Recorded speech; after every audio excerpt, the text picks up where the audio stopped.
আজকে অরিজিতের আশা একদম করবো না, ঠান্ডা লাগছে খুব। সব মাজতে হবে এগুলো, দিদি মাজতে। হাঁড়িটা মেজে নেবো আমি নিজেই, ভাত বসাবো, সবই মাজতে দিতে হবে। একটু চা বসাবো, চা করবো, তার আগে রান্নাঘর পরিষ্কার করতে হবে, তবে চা করতে পারবো। জ্বালা বলুন তো, জ্বালা না জ্বালা। কোটা এখন আসে, ম্যাগি মশলা বের করেছিলাম চাউমিন করবো বলে, কিন্তু দেখলাম কালকে রাতে চাউমিন এনেছিল তো ওই খাওয়ার জন্য, সেই চাউমিনটাই তো রয়ে যাচ্ছে। ফালতু ফালতু করে আর একবার চাউমিন করলাম না, ওই চাউমিনটা তাহলে শেষ হবে না তো, এই জন্য ওটাই দিয়ে দিয়েছি। তাড়াতাড়ি হয়ে গেছে, না আরও দেরি হতো আমার আজকে। গিনিকে রেডি করাই না, সকালবেলা দাঁত মাজো, হ্যান্ড করো, ট্যান করাও। চা তৈরি, চা খাবো, একটুকু নিয়েছি। আজকে আমি প্লেট বার করেছি, প্লেটে করে চা খাবো। মানুষজন তো আসে তবেই প্লেটে করে খাই, কিন্তু অ্যাকচুয়ালি নিজেকেও ভালোবাসা দরকার। আর কিছু আছে খাওয়ানযোগ্য কিছু নাই তো। এটা কি গাঠিয়া? না, গাঠিয়া খাবো না আমি। কিম কেকার বিস্কুটই তাহলে একটু খাই। পরিদের জন্য প্রতিদিন ওয়েট করি, আজকে ওয়েট করব না, আজকে আমি খেয়ে নেবো এখনই, পারছি না। শান্তি করে বসে খাবো ঠান্ডায়। আর কারোর কথা মনে পড়ুক না পড়ুক, একশোবার করে মায়ের কথা মনে পড়ে। যাদের মা আছে তাদের সুখ আছে এই সময়, আর যারা যারা নিজেই মা তাদের কোনো সুখ নেই। মা কেন শুধু, যাদের বাবা আছে তাদেরও সুখ আছে। এই বাজার হাট করতে হচ্ছে না, ঠান্ডায় বেরোতে হচ্ছে না। শুধু আমি নিজেরটা বলছি না, বাইরের লোকেদের কথাও আমি বলছি। বাইরের লোকের যারা মানে বাড়ির কর্তাগুলোর কথা বলছি আর কি। তাই তো আমার তো ঘরের মধ্যেই নাবিশ্বাস উঠে যাচ্ছে। বাবা কারো কারো নাকি আবার আমাদের মধ্যেই একটা বন্ধু বলছে তার নাকি ভীষণ ঠান্ডা ভালো লাগে। আমি ভাবছি ভাই কি ধাতু দিয়ে তৈরি রে ভাই তুই? লাভা লাভা হতে পারে। আমার না আগে এত ঠান্ডা লাগতো না জানেন তো। দেখতে পাচ্ছেন আমার মুখ চোখের অবস্থা কি হয়েছে এই ঠান্ডায়। পাচ্ছি না একদম, ঠান্ডার সাথে সম্পর্ক রাখতেই পারছি না, কেটে দেবো সম্পর্ক, কাটেন ভালো করে। মানে ঠান্ডা মানে বলার মতো না, বাপরে বাপ। আজকে আমার মোবাইলে দেখাচ্ছে আমাদের এখানে 13 ডিগ্রি। ওরে বাবা, তাও তো এখানে ভালো, আপনি একটু বাঁচতে পারেন। আমি ঘিনিকে নিয়ে সল্টলেকে যাই না, ওরে মা রে, তখন যদি আমি মানে 80 রকম, মানে কি বলবো, এত ঠান্ডা লাগে, এত ঠান্ডা লাগে বলার মতো। মানে সে ওরকে ঠান্ডাটা কি বলুন তো, অনেক বেশি গাছপালা আছে তো, মানে ফোটে ফোটে গায়ের মধ্যে পুরো ফোটে। তখন মনে হয় কি সে যে উইন্ডচিটার দেওয়া ঠান্ডার বস্ত্রগুলো পরতে হবে। উইন্ডচিটার দেওয়া, বুঝতে পারছেন কোনটা, হাওয়া যেটা ঢোকে না, ভেতরটার পশম থাকে। আর আমার মেয়ের একটু পরে পিঙ্ক কালারের, আজকে এটা ইয়েলো পড়ে গেছে, খুব ভালো হয়েছে আজকে, খুব মিষ্টি লাগছিল আমার অনুকে দেখতে। বিস্বাদ বিস্বাদ, সকালবেলা কী বলবো, দিনের শুরুটাই এখন আমার হয় তেতো দিয়ে, তেতো। চাটাতে চিনি নেই, আমার চা খাওয়াই কোনদিন ছেড়ে দেবো দেখবেন। আর এটা বিস্কুট হলো, এটা যে বানিয়েছে, কোনো কিছু বানিয়েছে তো, এটা কিন্তু কী করবেন, বাড়িতে সুগারের রুগী, আমি নিজে সুগারের রুগী হয়ে যাচ্ছে আস্তে আস্তে। আমার সুগার ধরা পড়েছে, তবে মানে বর্ডার লাইন মেনটেন করতে বলেছে। এই যে বাবুর কানে চলে গেছে, মেনটেন, এমন মেনটেন হচ্ছে, চিনির নামগন্ধ নেই বাড়িতে, বংশ নেই। মা ছিল তাই সংক্রান্তিতে একটু পিঠে পুলে মুখে গেছে, লোকে পাঠালে আমরা খাই, নিজেদের বাড়িতে কিচ্ছু হয় না। আমাদের লোকে বাবা আমরা, আমাদের এইসব বাবলে বাবা আমরা খেতে পাই না। তা বাবু কী করা যাবে, ওর যদি এত ভয় না, খুব ভয়, শরীর খারাপ হয়ে গেলে কী হবে, বেশি বেশি হয়ে গেলে কী হবে, সুগার থেকেই সব রকম রোগ শুরু হয়। এইটা মুখ নিয়ে আমি আপনাদের সামনে আর ভিডিও করবো না, খেয়ে নিই, খেয়ে নিই মানে গরাদ্যকরণ করি। সকালবেলা না খিদে পেয়ে গেছে, সকালে ব্রেকফাস্ট করতে হয় ঘুম থেকে উঠেই। আমাকে একজন বলছে যে আমার এক বন্ধু বলছে যে তুই যোগা হতে পারবি, মোটাটা প্রচণ্ড সুন্দর চেহারা বানিয়েছি তো, গোল গোল, তা কী করে হবে? ইন্টারমিডিয়েন্ট ফাস্টিং করতে হবে, সকালে শুরু করতে হবে 11টায়, 7টায় খাওয়া শেষ। এই তো কটা বাজে এখন? 7:30। ঠিকঠাক দেখছি, তাহলে বলবো 7টায় খেলাম, 7 ঘন্টা খাবার খেতে পারবো। তাহলে 7টায় ধরুন 7:30 বাজে, আচ্ছা চলো 8টায় ধরলাম, ওই আধা ঘন্টা, তাহলে কতগুলোর মধ্যে খাবার খেয়ে নিতে হবে আমাকে হিসেব করে। তো একটা হলো গিয়া 12, 3 7, বেলা 3টের মধ্যে আমাকে খাবার কমপ্লিট, তার মানে আমি শুধু ব্রেকফাস্টই খেতে পারবো। ঠান্ডায় আমাদের লাইফস্টাইল, তাতে আমার দুপুরে খাওয়া খেতে খেতে 4টে বাজে প্রতিদিন। মানে এই বিস্কুট চাই আমার জীবন থাকবে। তাহলে করবো, ওর ফাস্টিংটা আমি করবো, কিন্তু এখন না, একটু ঠান্ডাটা যাক, আমি নিজে ঢাটস্থ হই, কাজ করতে পারছি না। ঠিক আছে আমি খেয়ে নিই, হ্যাঁ মানে আমি জাস্ট খেয়ে নিই সিম্পলি। অরিজিৎ বাড়ি চলে এসছে জানেন তো, প্রচুর বাজার করে নিয়ে এসছে, লাউ, পেঁপে, ধনেপাতা আর একটুখানি ইলিশ মাছ নিয়ে এসছে। আমি বললাম যে ইলিশ মাছ আনলে, এই পালং শাকটাও নিয়ে এসছে, এটা পরিষ্কার করা বাকি আছে। বলছে কি ওর সব বন্ধুরা কিনেছে, স্কুলে যেখানে দিতে যায় মেয়েটাকে, বন্ধু হয়েছে তো ওখানে, ওরা কিনেছে, তাই শখ হয়েছে বলে ও কিনেছে, খালি জল ভরবো বাবা। কিন্তু আমি আজকে ইলিশ মাছ করবো না, কারণ আমি তো যেটা রান্না করবো সেটা ভেবে রেখেছি। হাঁসের ডিম সেদ্ধ করে রেখেছি, ওই দেখুন 6টা হাঁসের ডিম সেদ্ধ করে রাখা আছে।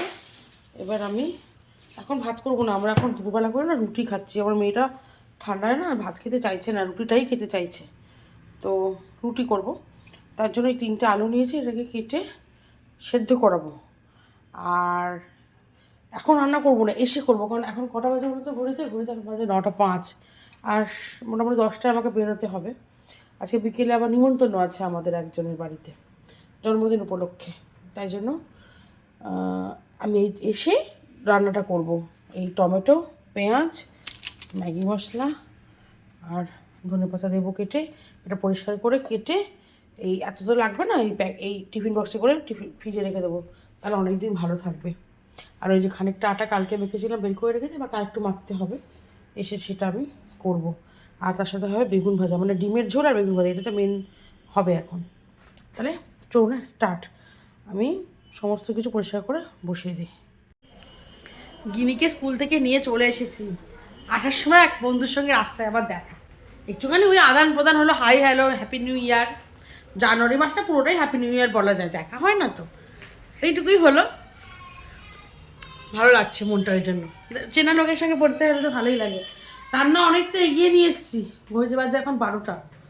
এবার আমি তাড়াতাড়ি করে রান্না করে নেবো। ভেবেছিলাম গিনিকে আজকে মাথাটা শ্যাম্পু করিয়ে দিয়ে একটু ছাদে নিয়ে গিয়ে চুল শুকনো করে নিয়ে আসবো, আমার নিজেরও চুল শুকনো করা দরকার ওইভাবে, কিন্তু বিশেষ করে রান্না ওয়েট করে আছে জানেন। আমি যখন চলে যাই না ওপর, সব এলোমেলো হয়ে যাবে, আমি সামলাতে পারবো না। জোগাড় করে রেখেছি বললাম না, এই দেখুন ডিমে নুন হলুদ মাখানো হয়ে গেছে, ধনেপাতা ধরে কেটে পরিষ্কার করে ধুয়ে নিয়েছি, এবার শুধু এই বাক্সের মধ্যে ভরার দেরি। আর এই যে বেগুন ভাজা বসিয়ে দেবো, আর ভাত করবো না রুটি, এই নিয়ে একটু কনফিউজটা আছি, জানি না, বুঝতে পারছি না, দেখবো কী করা যায়। এই ডিমের কারির মধ্যে আলু দেবো, অতএব স্টার্ট করে দিই। আর এখানে ভেন্ডি ভিজিয়ে রেখেছি, এই কটা ধুয়ে ভেন্ডি কটা কেটে নেবো, সে আমি এখনও করতে পারি, পরেও করতে পারি, এখন জানি না, এখন রান্না করতে করতে মুডের ওপর। রান্নাপাতি পুরো কমপ্লিট হয়ে গেছে, বুঝতে পেরেছেন, দেখাচ্ছি। এই দেখুন ডিমের ঝোল, কাঁচা লঙ্কার ঝোল, তো ওই জন্য এরকম টেস্টে মার্কার রঙটা হচ্ছে লাল লাল হয়নি, কাঁচা লঙ্কা খাচ্ছি, শীতকাল তো পেট গরম হয়েছে আমার বাবুর। বেগুন ভাজা, ওই যে পুরো বেগুন ভাজিনি, এই দেখুন বাকিটা বেগুন রেখে দিয়েছি, রাত্রিবেলা হবে ভাজা। আমি জানি না ভাজতে পারবো কি না, আজও নিমন্ত্রণ বাড়ি আছে। আর একটুখানি এক্ষুনি করলাম, এখনও ধোঁয়া উঠছে, ভেন্ডি সর্ষে। থাকা যায় থাক, এটা পরে নামিয়ে নেবো, পাত্রে নিয়ে নেবো খাওয়ার পরে যেটুকু থাকবে। তাহলে চলুন। হ্যাঁ গিনু আয়, গিনিকে স্নান করেছি তো প্রচণ্ড ঠান্ডা, একটুখানি ভাবছি ছাদে যাব, ছাদে গিয়ে আমি চুলটা আঁচড়াবো ছাদে, কারণ আমি শ্যাম্পু করেছি, প্রচুর চুল পড়বে আর চুল আঁচড়ালে। হ্যাঁ ঠিক আছে, থ্যাংক ইউ। কিরম গিফট বানাচ্ছিস দেখি? ও ভালো হয়েছে। এটা তো ওখানকার বোর্ডটা না? বানানোর পর আবার বোর্ডটা যেখানকার সেখানে রেখে দেবো, না কিন্তু দেখা যায় তো ওরে, ওই জন্য। চলো তাহলে চলো ছাদে যাবো তো, ওকে চুলটা একটু শুকানো করাবো, আর তাহলে ওর ঠান্ডা লেগে যাবে না। এই যে চিরুনি নিয়ে নিলাম, মুন্ডুর মধ্যে লাগিয়ে না লাগছে না, চুলই নেই লাগবে কি, তাকে কোনদিন ফুটে যাবে। এখানে চিরুনিটা নে তো বাবা, চিরুনিটা নেই। ছাদে যাওয়া যায়, একটা ব্যাগ ফ্যাগ হলে ব্যাগের মধ্যে করে নিয়ে যাবো। না না, একটা ছোট্ট ব্যাগের ব্যবস্থা, চাবি টাবি সব পকেট নেই তো। না না আমার কাছেও আছে। না ওটা না, আমার কাছে একটা ব্যাগ আছে, ওটাই বার করে দেবো। হ্যাঁ এই তো, এই দেখো এই ব্যাগটা হলো ভালো। চল এই ব্যাগটা হলো আমাদের ছাদে যাওয়ার ব্যাগ, এর মধ্যে চিরুনি নিয়ে নিই। আর আগে আমরা যখন শ্বশুরবাড়িতে আমরা ছিলাম না, ছাদে গিয়েই আমরা চুল আসতাম, ঘরের মধ্যে চুল আসতে চাইতাম না। আস্তে বাবা, এদিকে রোদটা ছাওয়া ছাওয়া রোদ, বেশ বসাও যাবে আর কাজও করা যাবে। নিচে বসতে হবে, নোংরা।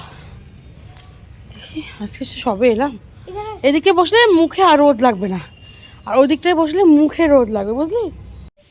গিনি গেল নিচে একটু বসার জন্য একটা ব্যবস্থা করতে, একটা কিছু একটা পেতে আনার মতো। আমি বললাম যে ছোটো দূরাটা আমার বাড়িতে রয়েছে ডাইনিং রুমে, ব্লু কালারের, ওটাই নিয়ে আয়, ওটাতেই বসবো।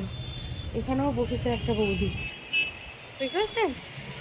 সবাই বসে, আমিও বসবো একটু। এইখানে রোদটা ভালো লাগছে, মুখে সামনে নিয়ে বসা যাবে না, তাহলে দেখছেন চোখে তাকানো যাচ্ছে না, পিছন ঘুরে বসতে হবে, তাহলে ভালো হবে। আমিও বসবো এখানে একটুখানি। ঘুরে চলে এসেছি রোদ থেকে, 3টে মতন বাজে। গিনি টিভি চালিয়ে, সেই গিনি পিছনে এসে বসো, আমি এবার ওকে একটু ভাত খাইয়ে দেবো, তারপরে খাবো।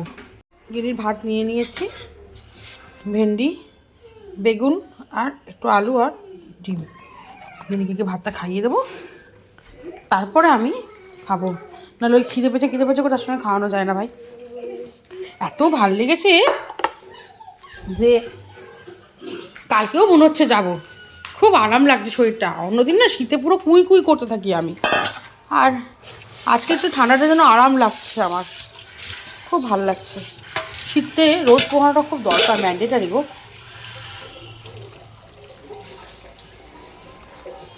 গুনুকে আজকে এই যে পুরো প্যাকটা ঢেকে নিয়েছি পুরো, খুব দেরি হয়ে গেছে, ব্যাগটা নেব, বেরোবো, কিচ্ছু সাজতে পারলাম না, সাজার মতন জায়গাতে নেই, এতটাই লেট হয়ে গেছে না, খুব সমস্যা। আমি মোটামুটি রেডি হয়ে নিয়েছি, পরেছে একটা এই যেমন লাল জামা, রেড ড্রেস, তার সাথে একটা লাল মাথায়, কী সাজবো, এমন ঠান্ডা, ঝপড়া ঝপড়া পরতে আপনি বাধ্য, নাহলে জমে রাস্তায় কাঠ হয়ে পড়ে থাকবেন, কে দেখবে তখন? তাহলে চলুন, হ্যাঁ বন্ধুরা ফোন করে যাচ্ছে, খুব লেট হয়ে গেছে, আমি যাব। আমি তো বাড়ি চিনি না, যেখানে জন্মদিনের ভেন্যুটা আমি চিনি না, আমি অন্য বন্ধুদের সাথে যাব, সেই জন্য তাদেরকে বলেছিলাম যে আমি 6:30 তাদের বাড়ি পৌঁছে যাব। ও বাবা 7টা পার বাজে যাচ্ছে, 6:45, এখন আমি পৌঁছতে পারলাম না। তাহলে চলুন ওখানে গিয়ে গল্প করবো।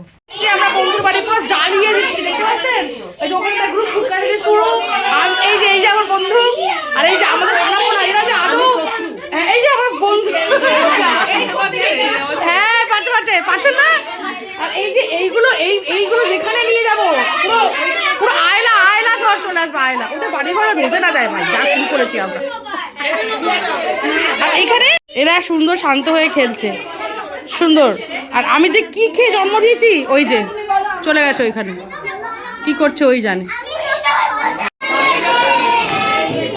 না।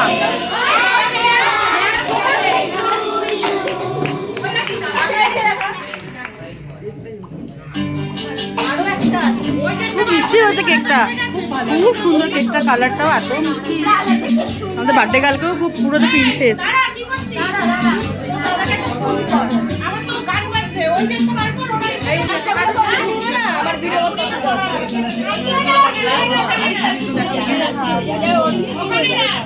চলে এদিকে ওই যে এখানে বসি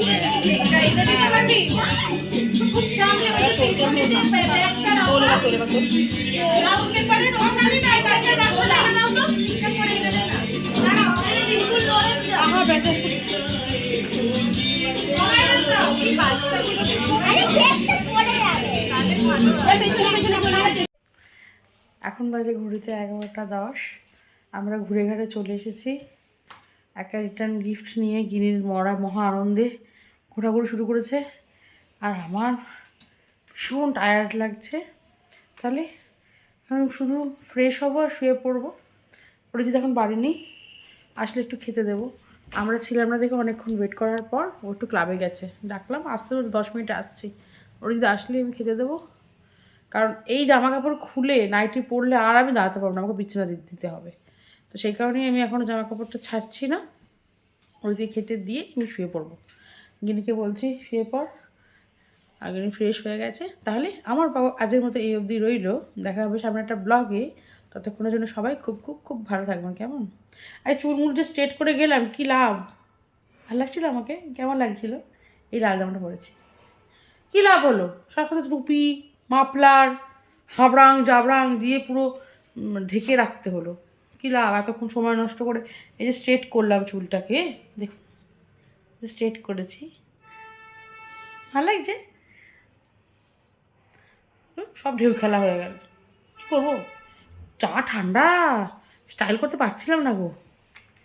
উফ, যাই, হ্যাঁ শুয়ে পড়বো। 5 মিনিট আর দেখবো, যদি ওর যদি না আসে তাহলে খাবার টাবার বললো ক্যান্সেল, নিজেরটা নিজে নিয়ে খেলাম। আমি শুয়ে পড়বো। দেখেন এত পারি, ঘুম পায় না, ঘুম পেয়ে গেছে জানেন।